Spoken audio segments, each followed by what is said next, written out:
السلام علیکم رحمۃ اللہ وبرکاتہ۔ پیارے ناظرین، ایک بار مکہ شہر بہت ہی سوکھا پڑ گیا تھا۔ کئی سالوں سے بارش نہیں ہو رہی تھی،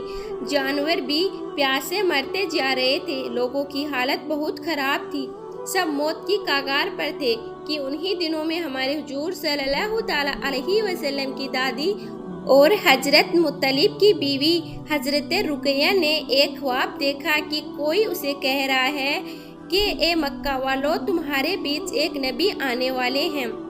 اور اس نبی کے ظاہر ہونے کا وقت قریب آ چکا ہے۔ اس نبی کی وجہ سے تمہیں زندگی ملے گی اور تم پہ خوب بارشیں ہوگی، تمہاری فصلوں اور جانوروں میں برکت ہوگی۔ اے مکہ والو، اگر تم اپنے علاقے میں بارش کروانا چاہتے ہو تو اپنوں میں سے ایک ایسے انسان کو تلاش کرو کہ جس کا رنگ گورا ہو، قد لمبا ہو اور اس کی پلکیں گھنی ہو اور بوہیں آپس میں ملی ہو۔ وہ انسان اپنے سارے لڑکوں کو لے کر نکلے اور تم میں سے ہر خاندان کا ایک انسان اس آدمی کے ساتھ جائیں،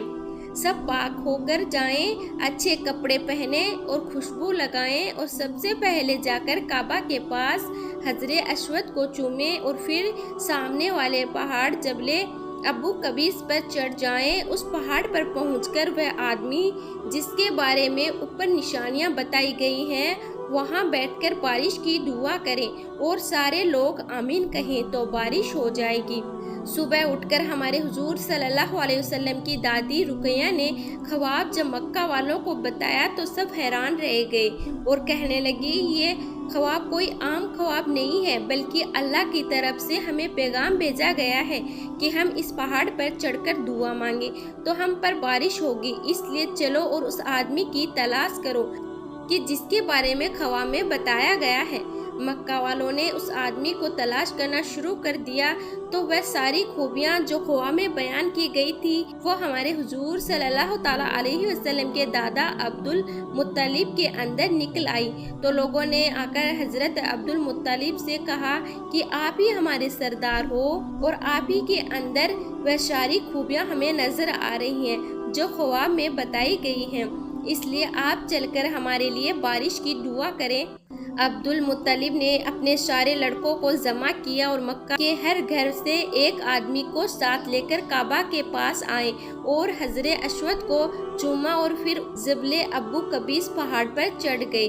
حضرت عبد المطلب کی ابھی دعا ختم بھی نہیں ہوئی تھی کہ اچانک آسمان پر کالے بادل چھانے لگے اور پھر دیکھتے ہی دیکھتے تیز بارش شروع ہو گئی۔ جب ہمارے حضور صلی اللہ علیہ وسلم کی عمر مبارک 7 سال کی ہوئی تو ایک دن ہمارے حضور صلی اللہ علیہ وسلم کی آنکھوں میں درد ہونے لگا اور آپ بہت پریشان ہو گئے تو ہمارے حضور صلی اللہ تعالیٰ علیہ وسلم کے دادا عبد المطلب آپ صلی اللہ تعالیٰ علیہ وسلم کو لے کر ایک جادوگر کے پاس گئے۔ حضرت عبد المطلب نے جادوگر کے گھر کا دروازہ کھٹکھٹایا لیکن اس نے دروازہ نہیں کھولا۔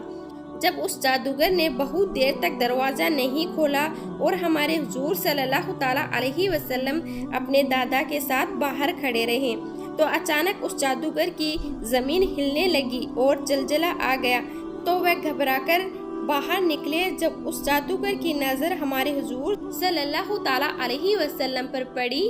تو وہ حیران رہ گیا اور کہنے لگا کہ اے عبد المطلب، یہ بچہ تمہارا کون ہے؟ حضرت عبد المطلب نے کہا کہ یہ میرا پوتا ہے اور عبداللہ کا بیٹا ہے۔ تو اس جادوگر نے کہا کہ اے عبد المطلب، یہ لڑکا اس امت کا نبی ہے، اگر میں ابھی اپنے گھر سے باہر نہ نکلتا تو گھر کی چھت مجھ پہ گر جاتی۔ اے عبد المطلب، تم اس لڑکے کی حفاظت کرنا اور اسے یہودیوں سے بچا کر رکھنا، ورنہ اگر وہ لوگ اسے دیکھ لیں گے تو اسے قتل کر دیں گے۔ اور رہی بات اس بچے کی آنکھوں میں درد کی تو اس کا علاج خود اس بچے کے پاس موجود ہے۔ یہ سن کر عبد المطلب بہت حیران ہوئے، پوچھنے لگے کہ ایسا کیسے؟ تو اس جادوگر نے جواب دیا کہ جاؤ، گھر جاؤ اور اس بچے کے منہ میں انگلی رکھ کر اس کا تھوک اس کی آنکھوں میں لگا دو، پھر دیکھنا کہ اس کی آنکھیں خود بخود ٹھیک ہو جائے گی۔ حضرت مطلب نے ایسا ہی کیا۔ ہمارے حضور صلی اللہ تعالیٰ علیہ وسلم کی آنکھیں بالکل ٹھیک ہو گئی۔ عبد المطلب اپنے پوتے حضور صلی اللہ تعالیٰ علیہ وسلم کا بہت زیادہ خیال رکھتے تھے۔ جب بھی کھانا کھانے بیٹھتے تو جب تک ہمارے حضور صلی اللہ تعالیٰ علیہ وسلم نہ آ جاتے تب تک گھر میں کوئی کھانا نہیں شروع کرتا تھا، اور اللہ کے رسول کی یہ برکت ہوتی تھی کہ جب بھی کھانا کم ہوتا تو ہمارے حضور صلی اللہ تعالیٰ علیہ وسلم اگر اس کھانے میں شریک ہوتے تو وہ کم کھانا بھی کافی ہو جاتا اور آخر میں کھانا بچ بھی جاتا۔ دادا عبد المطلب کے پاس ہمارے حضور صلی اللہ تعالیٰ علیہ وسلم کو ابھی 2 سال بھی نہیں گزرے تھے کہ اچانک ایک دن عبد المطلب کے درد اٹھا اور انہوں نے موت کے آثار نظر آنے لگے، تو انہوں نے اپنے بیٹے ابو طالب کو بلایا اور کہا کہ اے ابو طالب، ابھی تک میں اپنے پوتے محمد کا ہر طرح سے خیال رکھتا آیا ہوں اور اسے کبھی کسی چیز کا احساس ہونے نہیں دیا۔ اب یہ بچہ میں تمہارے حوالے کرتا ہوں، اس لیے اس کی خوب دیکھ بھال کرنا اور اس پر غصہ نہ ہونا۔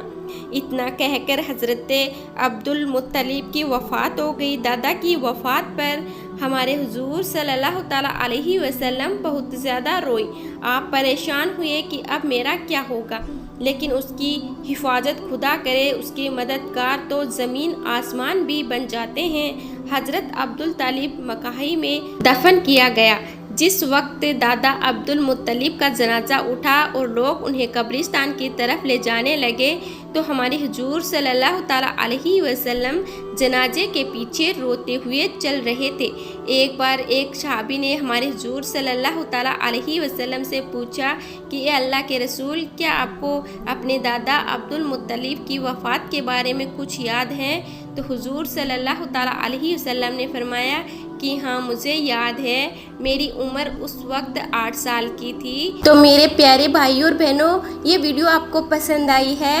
تو کومنٹ باکس میں یا رسول اللہ ضرور لکھیں، اور اس ویڈیو کو لائک کریں اور اپنے قریبی رشتہ داروں میں شیئر کرنا تو بالکل نہ بھولیں۔